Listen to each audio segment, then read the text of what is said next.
Welcome, everyone, and good evening. This is the first episode of the NBL Season 2 live broadcast. I am here with yours truly, the strongest 1400 that breathes oxygen, the infamous Don King of Chess, Mr. Nathan Kelly. How are you, sir?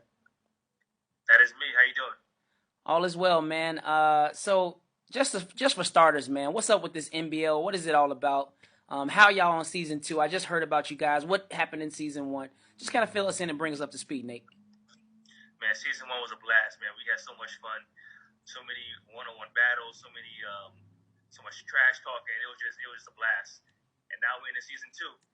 It's a new format. We're doing teams. We have 8 great teams.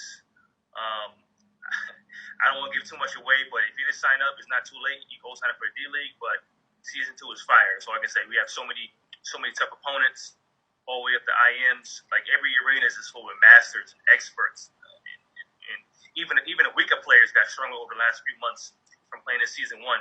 So it's you got to be in it. You got to be in it, man.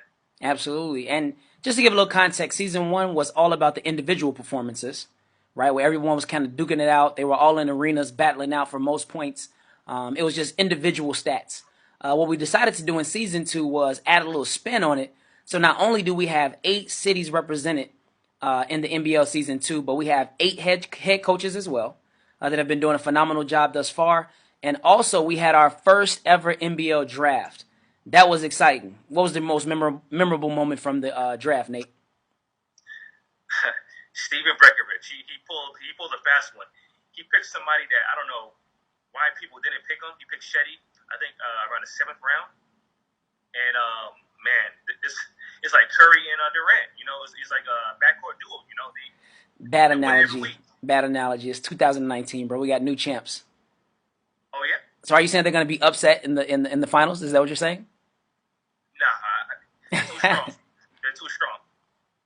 Cool. So let's get into it. We've currently went under 3 weeks of much action, and we're just gonna run through the stats so that everyone is kind of aware of who's in first, who's leading the pack, and etc. So I'm gonna zoom out real quick. Let's take a look at the first week of our bullet standings. You guys can see that on your screen.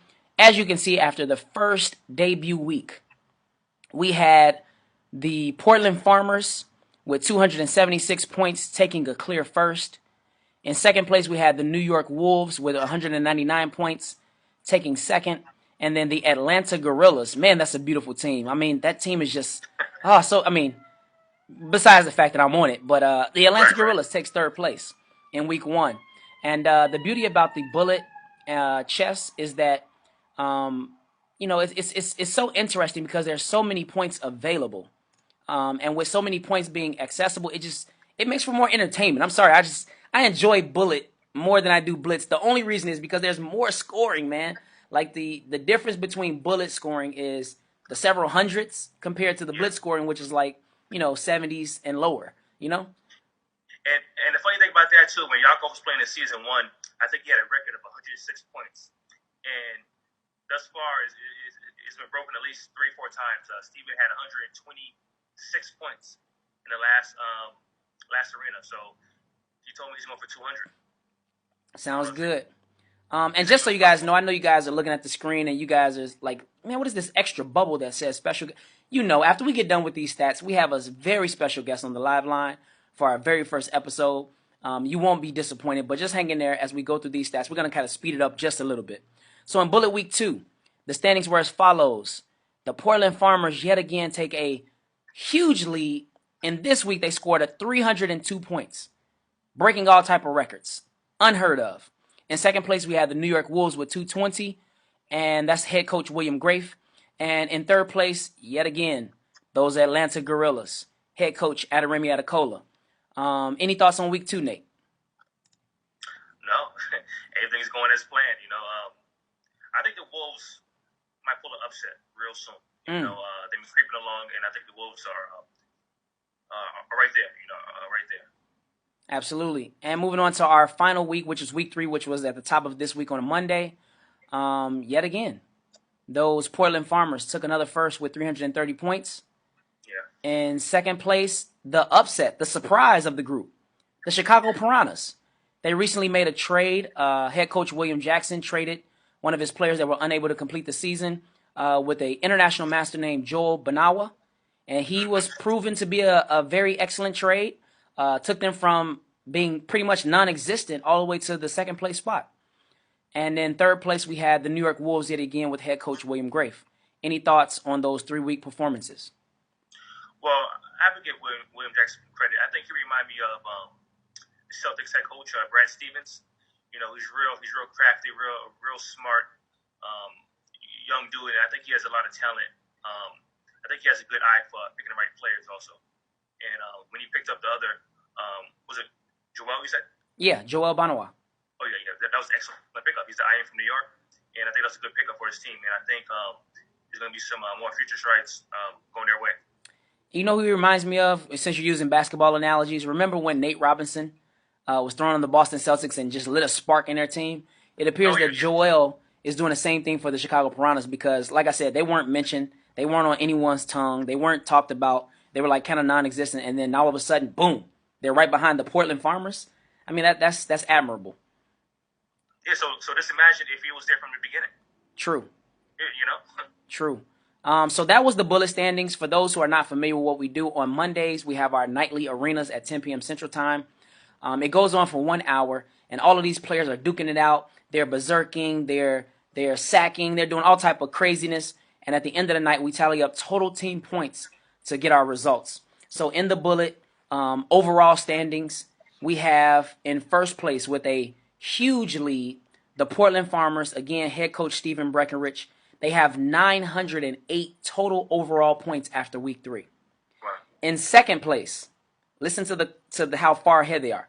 In second place, the New York Wolves is in second with head coach William Grafe. Their total overall score is 620. So you're talking about almost a 300-point difference. And then in third place, yours truly with 594 points, head coach Adaremi Atakola, the Atlanta Gorillas. So that is the first, second, and third place spots overall for our bullet. And we need to get to our special guests very soon. So we're going to move straight ahead to our blitz standings in the first 3 weeks of season 2. First and foremost, to no surprise, week 1 goes to the Portland Farmers in blitz as well. They had 167 points. In second place, we had, no surprise again, the New York Wolves with 99 points. And the blitz surprise of the group, in third place for week 1 was the Miami Lions with head coach Kenneth Gaskin. Any thoughts on that, Nate? I think the only way the Farmers can actually lose this season is if they start falling asleep on the blitz section. I think there are more stronger players in the blitz than they have in their bullet. Like Will, he's a real good blitz player, but I don't know about his bullet. And for you, I think you're stronger in the blitz as well, rather than the bullet. So I think the only way the Farmers will lose if they fall asleep in the bullet section. Absolutely. No, in the blitz section. Gotcha. All right, moving on to week 2 for our blitz. This was a little bit different. The Portland Farmers were dethroned for a week and went all the way down to 5th place in week 2. Our first place team for week 2 blitz was the New York Wolves, head coach William Grafe, 104 points. In second place, there was the Miami Lions, yet again. Moving on up, head coach Kenneth Gaskin, first board, the infamous FIDE master James Canty III out of Michigan. And in is that second place that I just said? No, third place. There was the Chicago Piranhas, hot on the tail of the Miami Lions with head coach William Jackson. They came in at 98 points. And then we had in fourth place the Detroit Sharks, head coach Derek Wilder out of Michigan as well. And then in fifth place we had the Portland Farmers, which was a very odd week because we weren't used to seeing them in fifth place. Something happened. Any thoughts on that week 2 oddball turnout? No, like I said, the blitz is where it's at for most people. I think a lot of people more people are stronger in blitz than they are in bullet. And like I said, I think that's the only chance of anybody dethroning the Farmers. I have a question for you. Absolutely. A lot of people are saying in the chat room that Steven's good, but he's fast.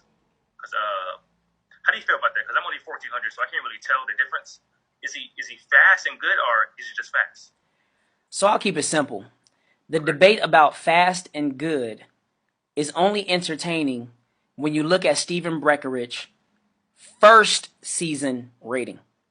In his first season in the NBL season 1, the guy was coming in at 23 something, 2400. He was kind of getting in first, second, and third sometimes. Sometimes he wouldn't place. Sometimes he didn't finish the tournament. All these different things. But when season 2 came around, this man turned it all the way up.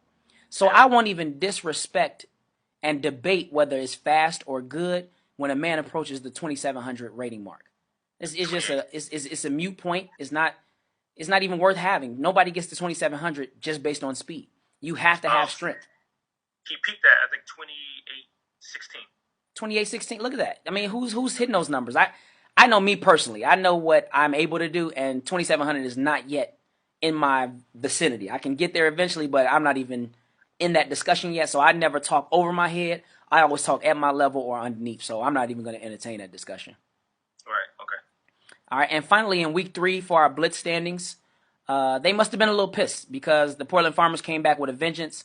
They scored first place on this past Wednesday's Blitz Arena with 185 points.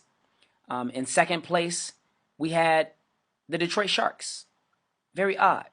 But, of course, they made a couple of trades for the season, and they picked up Isaac Chu, a.k.a. Zodiac Blitzer, on Lichess, a strong 2600.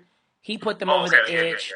Yeah, he put them over the edge and got second place. Brought them up from the, muck and mire of irrelevance. And then in third place, we had the New York Wolves, again, with head coach William Grafe. So that is after 3 weeks of our blitz.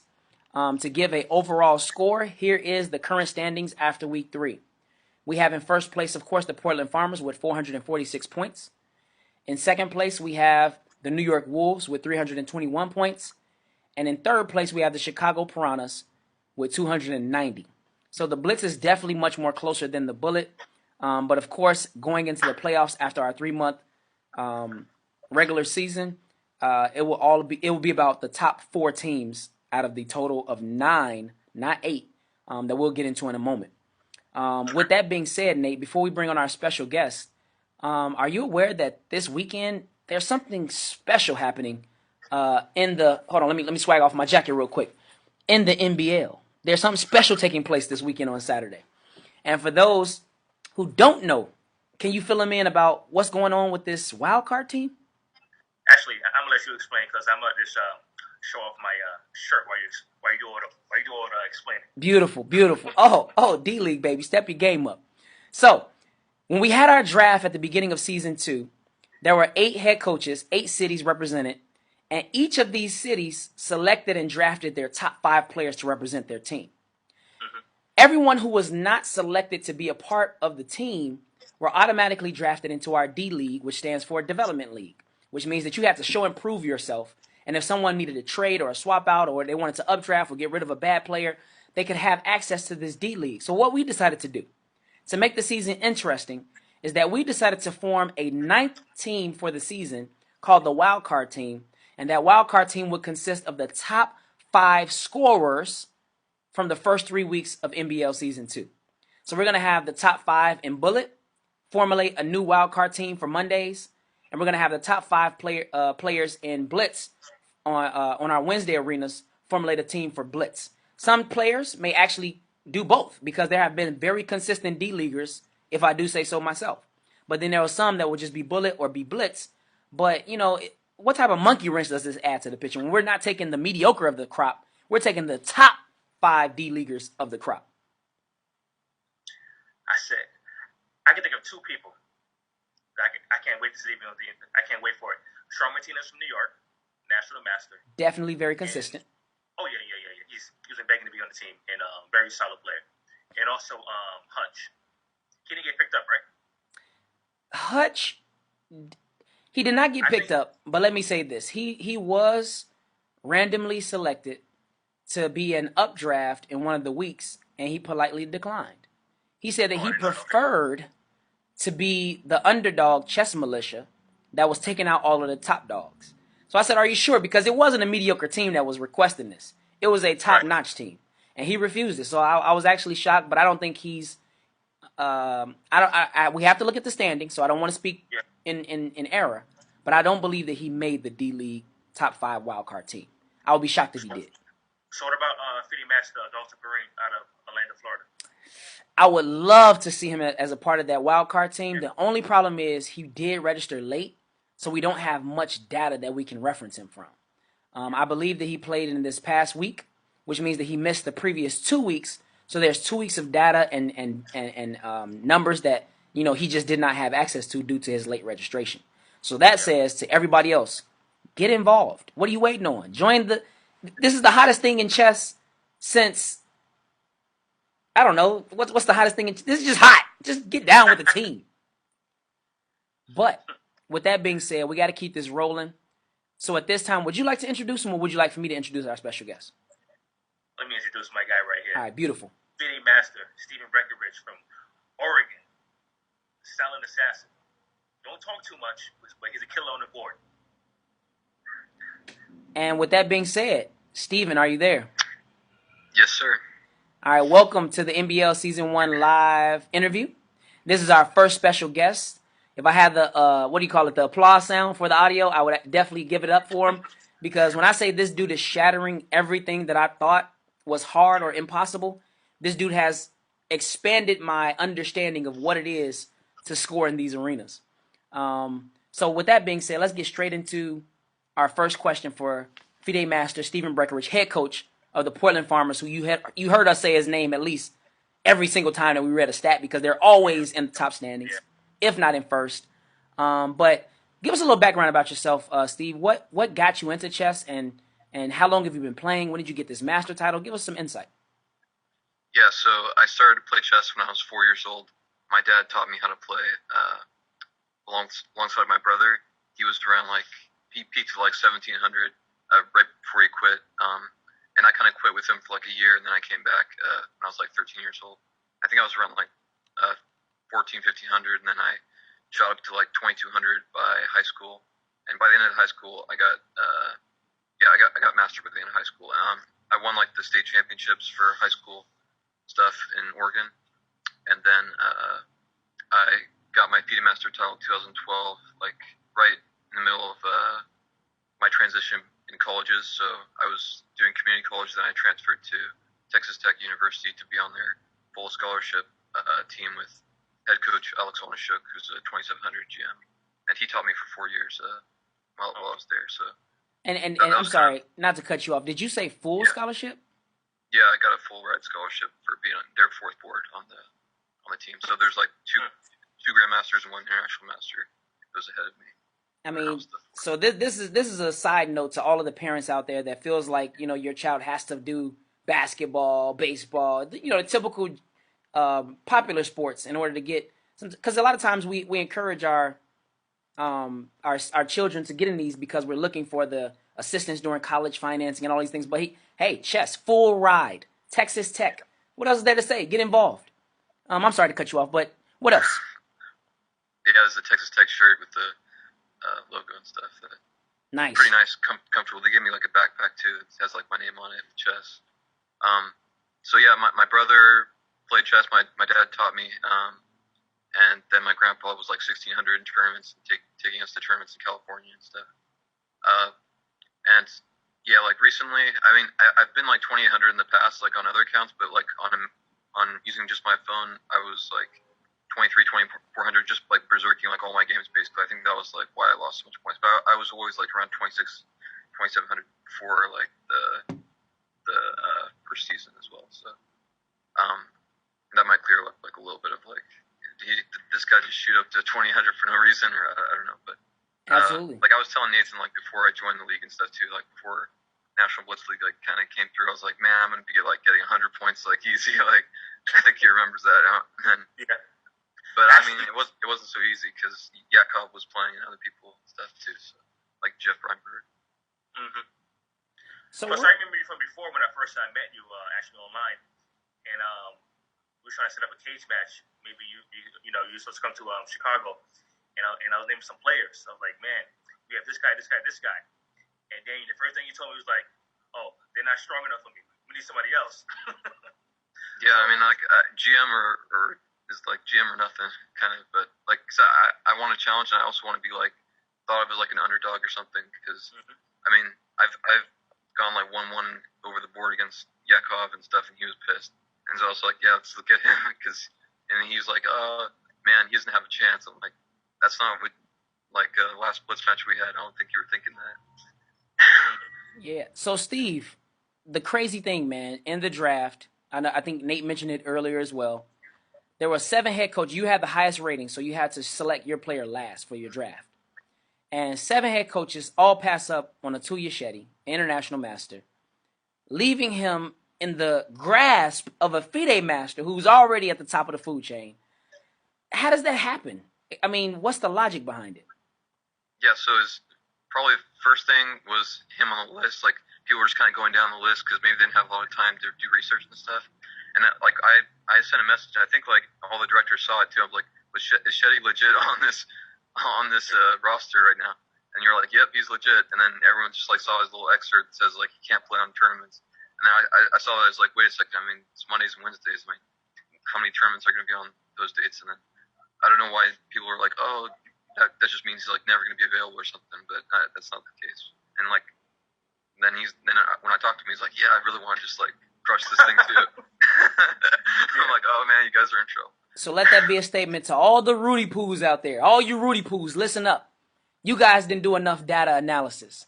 Steven, with his tournament experience, he knew that there was no tournaments for the most part on Mondays and Wednesdays. So a man saying that I can't commit to the entire season due to tournaments, it was a moot point. So that's up to the directors. I heard a few comments out there on Facebook saying that we should have gave more data. We should have did this. No, that's what the head coach is for. That's his job to do the scouting report and all of the other things. Yeah. We're just here to list the players. Real quick, Oh, go ahead, Nate. I said a simple message could stop all that. All you gotta do is just say, hey Shetty, can you play? Yes or no? Yeah, I can play maybe twice a week. That's all you gotta do. Communication is key. So, real quick, what is your biggest success out of season 2, and what do you feel is your greatest error? Yeah, so I'll start with the error because I want to spend more time on the success. I'm just kidding. Yeah, like the 94 points was the biggest error. Like, because I mean, Shetty was missing, so maybe Nathan didn't know that, but yeah, like he was at the National Open, so yeah, I mean, for everyone who didn't pick up Shetty, maybe we're like, oh yes, like he's gonna be missing more than just this time, hopefully and stuff. So yeah, so he missed 1 week, and we got a random alternate, but comparatively to like the other random generators, like I saw like Isaac Choi #1 random like generated to, was it the Detroit, I think, and then another for Jeff, I think, and then the other random was like Brennan Jean. I'm like, man, why couldn't I have gotten a random like that? But yeah, like we got Ibarbasol, who's like below 1600 or something. So I mean, maybe I would have rather had Nathan, in all honesty, as the random alternate. So I mean, yeah, so we only got like 16 points out of Barbasol, which is actually maybe pretty good for like the blitz. Absolutely. For like his rating and stuff. And I think I had a huge underperformance. Like that was like 40 points, and like the games I was losing, like I berserked one that was like, I mean, obviously I should win like against this Lamel guy who's like talking trash all the time. And like, I mean, I was just like 1 second away, and he just like starts doing these random premiums like king, like losing all of his like I just dropped a rook like for no reason, like because I thought no one would like offer a trade of rooks like that when like it's like a slightly better end game or something for me. So I had like 10 seconds, and then he just did that. I'm like, well, why would you do that? And then he just like takes my rook. I'm like, no one strong would ever play me like that. So I'm thinking, obviously that's not going to happen. Yeah. So and I still was like winning like a knight for 2 rooks, and I was still like just gobbling all of his rooks and stuff. And then he's just going king, and like flags me while I'm on my phone, like trying to like make the last primos. I'm like, man, that was just such a ridiculous way to not get first at the end. But yeah, the other game was like against Potzer play, and I'm like clear pawn, like beautiful game, like no compensation. I'm like, I was thinking in my head like, there's no way to mess this up unless I just like blunder something really stupid. And then the very next move, I just like hang a skewer for like nothing. I'm like, yep, that's exactly what I just prophetic self-prophesied. And and then that was like the second to last game where I didn't get first. So if I would have won that game, then won the Berserk game, I would have +9, and I would have gone ahead of Jeff. But yeah, the rest of my team also didn't perform that great. They were like around 20-ish and then like, so the greatest. Now let's go to the greatest. Was last week's, I think, in the Blitz. I mean, Angel Lopez like came out shooting with like, even like losing a game to me like on his streak, like he still came in like clear second. So maybe if we had like played straight up, or like or if we didn't get paired, he might have just got like clear first or something, because I think he was ahead of me when I had his streak. But since I'm higher rated, he gave me the points instead. So Absolutely. yeah. So we have to bring this interview to a close, and we want to close out with the D League coming this weekend. Top 5 players, are coming out. They're swinging for the fences. They're going to have a brand new head coach, wild card team with 5 strongest of the strong. Are you concerned at all? Yeah. So like, I would be concerned if maybe Norwitz was like in the mix, but I think he only played once, so and it doesn't even show him like listed on the D League. And then some other guys as well, like they're kind of only played like once or twice, like Andy Lynn, for example. Like I think he would be like really good leader for the D League. And then, yeah, so if it was Yakov, Andy Lynn, and like what about those other random 24s? Dalton Perrine?